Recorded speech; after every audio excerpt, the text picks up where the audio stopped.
Bonjour, je suis ivoirien et fier de l'être. Je commencerai par souhaiter une très bonne fête de Pâques à toute la communauté chrétienne en Côte d'Ivoire, en Afrique et dans le monde entier. Et je demanderai humblement à la communauté musulmane et à toutes les confessions religieuses de s'associer à ma modeste voix pour souhaiter une très bonne fête à tous les chrétiens qui célèbrent Pâques aujourd'hui, dimanche. Dans mes balades sur le net, je suis tombé sur une vidéo d'un membre du LMP du nom de Alain Guédé de Toulouse. Et j'ai accordé un crédit particulier à cette vidéo-là parce qu'elle contenait des éléments susceptibles de ramener la paix en Côte d'Ivoire et de réunifier le pays. Et c'est à ce grand frère-là que je veux m'adresser. Chez nous, on dit, la vieillesse invite au respect. Mais ce n'est ni le grand âge, ni le nombre d'années qui rendent forcément quelqu'un digne de respect. Mais quand quelqu'un s'exprime avec beaucoup de sagesse, son âge ne compte plus. Et je m'adresse à ce grand frère-là avec beaucoup d'humilité pour qu'il véhicule le message à la branche LMP la plus radicale. Parce que la Côte d'Ivoire a besoin de tous ses enfants. Peu importe leur opinion, peu importe leur degré de radicalisation, la Côte d'Ivoire a besoin de nous tous pour rebâtir et panser les plaies et essuyer le sang qui a été coulé sur notre chère nation. Grand frère, vous avez touché un point essentiel en disant que le gouvernement ne veut pas de réconciliation ou n'est pas prêt à la réconciliation. Et je partage cet avis-là et je vais vous dire pourquoi. C'est vrai, il y a eu quelques rapprochements qui ont été faits. Il y a eu quelques rencontres entre les différentes variantes du FPI, celle de Afi, celle de Sangaré, mais elles ont toutes avorté parce que tout simplement chacun campait sur sa position. C'est vrai, elles ont toutes avorté. Elles ont toutes avorté. Et c'est ce qui explique aujourd'hui qu'on a toujours des discours ça et là de haine et des discours de soulèvement. Et c'est ce qui explique aujourd'hui, on continue encore à se rappeler de ce qui s'est passé. En 2010, chacun a perdu un membre ou un ami de la famille. Chacun a perdu quelque chose. Chacun a perdu une opportunité. Ça fait 6 ans et on continue encore à ressasser les peines et les blessures. La Côte d'Ivoire n'a plus besoin de ça. Mais c'est du rôle et de l'obligation du gouvernement qui est en place de créer toutes les conditions et de ne jamais arrêter d'aller vers ses enfants. Qu'ils soient tout près ou plus loin dans la haine, pour les ramener à la maison, pour les ramener à de meilleurs sentiments. C'est vrai, le gouvernement n'en a pas assez fait. Le gouvernement n'en a pas assez fait. Il ne suffit pas de prendre des caméras et de venir montrer qu'il y a des choses qui se font. Non, on n'a pas besoin que les caméras viennent montrer tout ça. Il faut envoyer des gens dans l'ombre pour pouvoir discuter avec les plus récalcitrants. Et un matin, les Ivoiriens vont se réveiller avec le bonheur de savoir qu'il y a un accord qui a été scellé entre la branche Sangaré, Afi et tout ça pour que la Côte d'Ivoire avance. Parce qu'on a besoin de ça.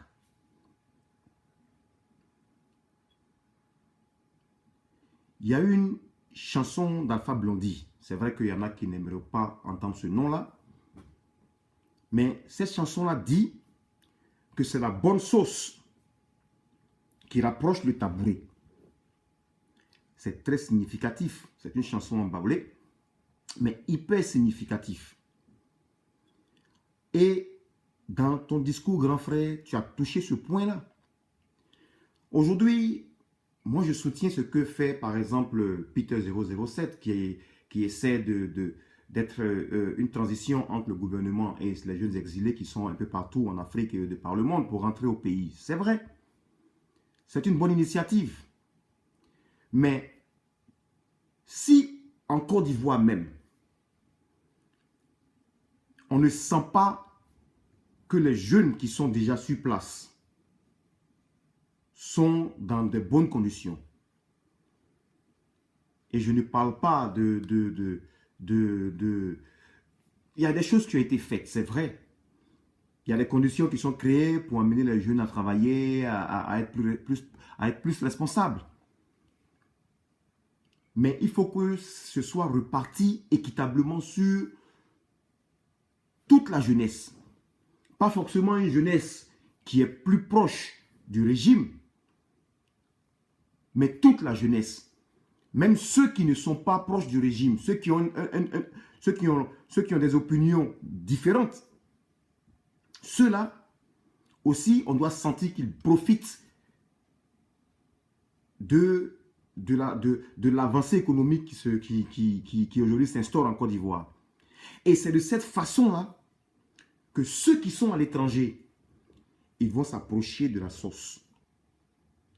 Et le gouvernement n'aura besoin de personne pour demander aux gens de rentrer. Les gens rentreront par eux-mêmes parce qu'ils voient, ils verront et ils seront témoins de ce qui se passe à l'intérieur du pays. Mais ce n'est pas toujours le cas. Et ça, je vous le concède. Donc, j'invite les membres du gouvernement, parce que je sais que nous sommes tous espionnés. Il y en a qui nous écoutent. Il faut aller de l'avant. Il faut continuer le combat.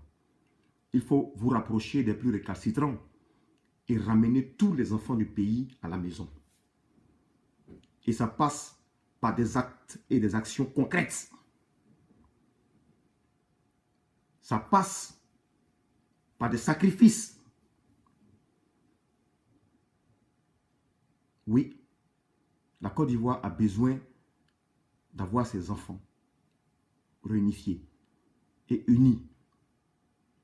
Mes grands frères, là où il y a problème, vous êtes un promoteur ou un organisateur de spectacle à Toulouse. Et vous savez mieux que moi comment ça se passe. Quand vous invitez un artiste et qu'il a vraiment envie de venir, il n'est pas exigeant. Il est même prêt à faire des sacrifices sur son cachet pour pouvoir venir parce qu'il a envie de promotion dans le pays où il va se rendre. Mais quand un artiste n'a pas envie de venir ou n'en a rien à foutre de votre spectacle, il va poser des conditions, il va faire des demandes qu'il sait que vous ne pourriez jamais lui apporter. Il va jusqu'à demander jet privé pour venir. Il va vous demander un cachet inestimable que vous ne pourriez jamais payer. C'est une façon indirecte de dire qu'il n'en a rien à foutre de venir à votre spectacle. Et vous le savez. Donc, à votre niveau, il y a un problème. Le slogan Gbagbo ou rien. Voilà le problème. Le slogan Gbagbo ou rien est un réel problème à la réconciliation. Le slogan Gbagbo ou rien décourage toute approche. Le slogan Gbagbo ou rien ne permet même pas de discuter. Et ça ne donne même pas envie de commencer une discussion. Gbagbo aujourd'hui se retrouve malheureusement à La Haye. Tous les Ivoiriens ne sont pas d'accord avec ça. La plupart ne sont pas d'accord avec. Parce que comme on le dit, c'est un fils du pays. Et aujourd'hui, je ne suis pas sûr que tout le monde, même les gens, les membres du gouvernement, sont tous d'accord avec le fait que Gbagbo soit jugé au niveau de l'AE. Mais c'est le mal qui est déjà fait. C'est comme de l'eau qui est déjà versée. Certains réclament que Gbagbo revienne à la table de discussion. Mais vous et moi-même savions que ce n'est pas possible. Même si la Côte d'Ivoire retire sa plainte, le procès ira jusqu'à son terme. Et nous le savons tous. Certains d'entre vous sont nostalgiques du Gbagbo solide. Il y a quelques années. Mais aujourd'hui, Gbagbo, il est âgé, il est malade. Même dans l'hypothèse où il est libéré, Gbagbo ne pourra plus rentrer dans le jeu politique en Côte d'Ivoire. Même Alassane, c'est quasiment terminé. Dans quelques années, leur génération va passer. Donc, votre slogan Gbagbo-Ourien est un problème à la réconciliation. Et c'est en cela que je pense que le gouvernement ne prend pas les mesures nécessaires pour continuer la négociation avec votre camp. Le premier à subir, n'est-ce pas, l'attaque et qui a été enlevé après un discours d'Alassane où il a dit « je frapperai ce régime » comme vous le dites là, c'est Bédié. Mais aujourd'hui, je n'ai entendu aucun membre du PDCI dire « c'est Bédié ou rien ». Pourtant, Bédié, il est encore en vie. Hein. Mais vous avez utilisé Gbagbo ou rien comme une condition sine qua non à la paix en Côte d'Ivoire. Mais on ne peut pas discuter dans ces conditions-là. Vous avez des gens vaillants. Vous avez Blé Goudé, c'est vrai, il a laillé. Mais voilà quelqu'un, même si dans l'hypothèse où il est condamné, même dans 10 ans, il est encore frais parce qu'il est jeune. Il va ressortir, il aura encore sa vigueur et vous pourriez continuer à vous battre, à vous mobiliser derrière lui.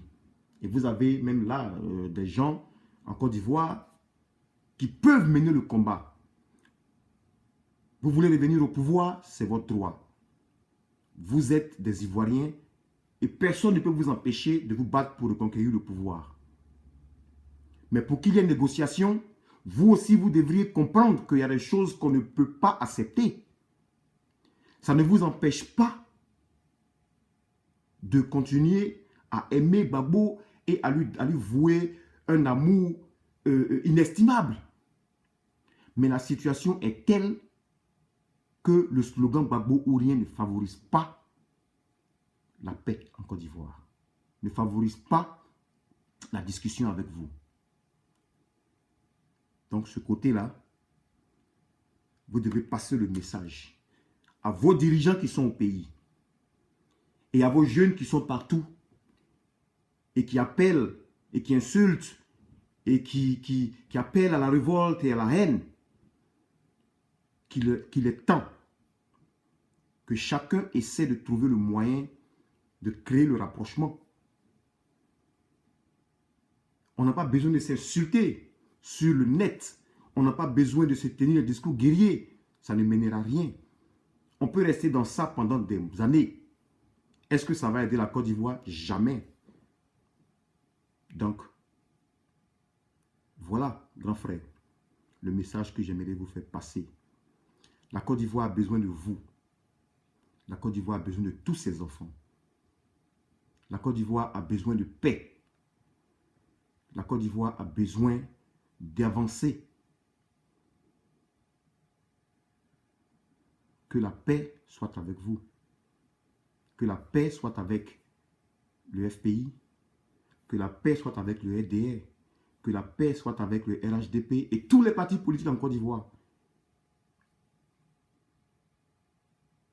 Unissons-nous. Le pays a besoin de nous. On n'a pas besoin de se bagarrer. On n'a plus besoin de ça.